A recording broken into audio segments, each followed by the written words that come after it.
Bonjour, bonjour les amis, très heureuse de vous retrouver, j'espère que vous allez bien. Aujourd'hui dans cette vidéo, nous allons parler d'une erreur en fait qui est susceptible de nous gâcher la vie. Si c'est la première fois pour toi de te retrouver ici, je te souhaite la bienvenue et je me présente, moi c'est Anne et dans cette chaîne nous abordons des thématiques liées au bien-être et je partage également des conseils sur les découvertes que je fais à propos de l'argent.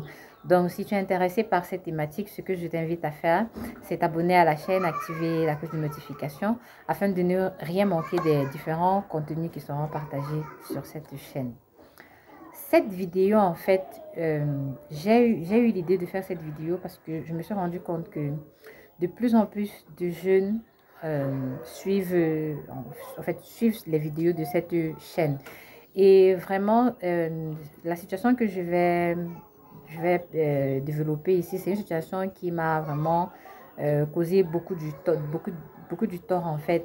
Et je tiens à la partager en fait pour que les jeunes qui se retrouvent ici en fait, pas seulement les jeunes, mais même des plus matures en fait, de savoir que c'est une attitude qui peut véritablement te gâcher la vie et de pouvoir en fait très rapidement prendre une solution en fait pour éviter que cela ne dérape de façon négative. En fait, pour que vous puissiez bien comprendre de quoi il est question, en fait, je vais vous parler en fait de ce qui m'est arrivé à moi pour que vous puissiez bien comprendre de quoi je parle. Bon, en fait, moi, je suis l'aînée d'une famille de quatre et très tôt, nous avons perdu notre papa et la maman, vu elle ne faisait, elle n'avait aucune occupation, aucune activité qui lui rapportait de l'argent, c'était pas évident pour elle d'élever quatre enfants. Du coup, on s'est retrouvé à être partagé, donc c'est-à-dire qu'un oncle prenait un enfant, ainsi de suite, et la maman est restée avec deux enfants, dont il y avait moi et ma soeur en fait. Et même nous deux là, en fait, c'était pas évident pour elle de gérer. Donc, j'ai un oncle en fait qui a décidé de prendre ma charge. Donc, il était question que c'est lui qui devait payer ma scolarité. Et c'est ce qu'il a fait. Et chaque fois, en fait, quand j'y allais, quand je partais pour chercher l'argent de la pension, il me disait toujours que il faut bien travailler parce que dès que tu auras ton bac, moi, je vais te trouver du travail et tu pourras aider également tes frères. Je vous assure que, surtout que c'est pas une phrase qu'il a dit une fois, donc il le disait vraiment constamment. Du coup, cela me boostait et a vraiment bien travaillé. Et je vous assure, j'étais une élève studieuse et mes notes, en fait, vraiment, même, en fait, mes notes le démontrent suffisamment. Parce qu'en fait, j'avais cette motivation-là, donc je savais que la seule chose que j'avais à faire, c'était de bien travailler à l'école. Et puis, mon avenir, en fait, était à assurer. Donc, c'est ce que j'ai fait jusqu'à j'ai obtenu mon bac. Et après l'obtention de mon bac, quand je suis retournée le voir, en fait, parce que justement, je m'attendais à, en fait, qu'ils me disent que bon, voilà, voilà. Et quand je suis venue, c'était maintenant des discours autres. Et en fait, ça n'allait pas dans le sens de ce qui était prévu au départ.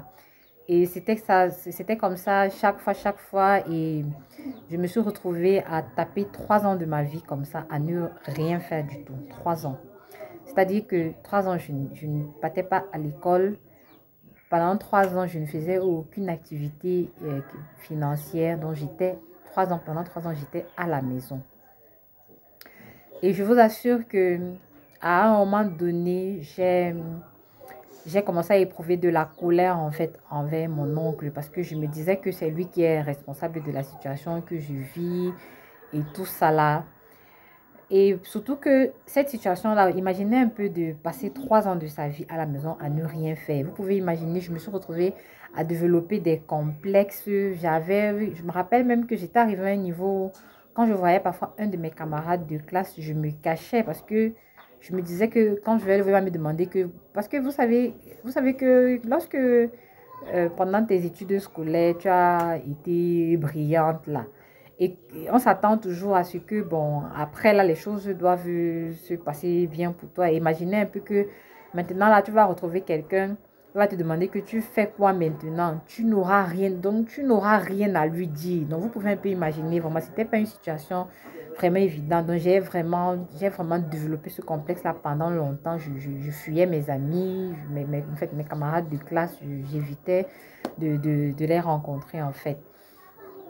Et vraiment, bien après, je me suis rendu compte que je n'avais pas de raison, en fait, d'en vouloir à mon oncle. Parce que, après tout, c'est ma vie, en fait. C'est moi qui suis responsable de ma vie. C'est moi qui dois pouvoir donner la direction que je veux à ma vie. Je ne dois pas laisser ma vie parce que j'attends des promesses et autres. Donc, pour en venir à notre sujet, en fait, c'est de cette erreur-là, en fait, que je parlais. Donc, le fait de rester et de vivre en fonction des promesses. De rester et de ne rien faire parce qu'on se dit que quelqu'un nous a promis ci ou bien quelqu'un nous a promis ça.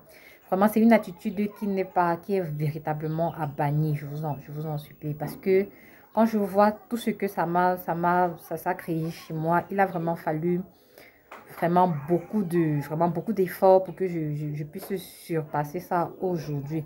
Donc, je voudrais te faire savoir à toi qui es jeune, parce que plus on est jeune, en fait, plus on a la force, on a l'énergie, on a tellement de choses qui concourent à pouvoir réaliser ses projets, réaliser ses ambitions.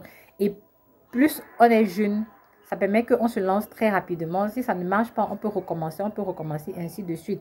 Et même s'il s'avère que dans votre parcours, quelqu'un vous fait des promesses, ça peut arriver, quelqu'un peut vous faire des promesses, mais vous ne devez pas aller dormir sur vos lauriers et vous dire que je reste comme ça parce que je sais qu'il y a un tel qui m'a promis ci et il va me donner.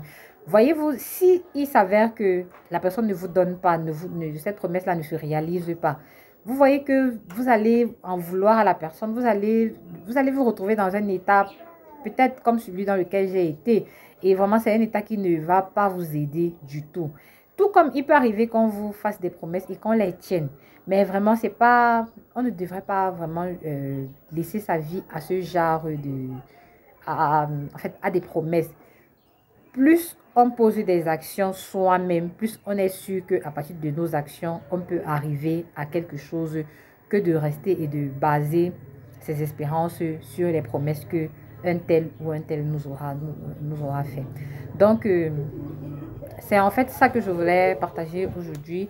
Vraiment, je voulais attirer l'attention. C'est pas seulement les jeunes, mais même les personnes plus grandes. Il y a des situations dans lesquelles on vit. On est toujours là à vouloir attendre,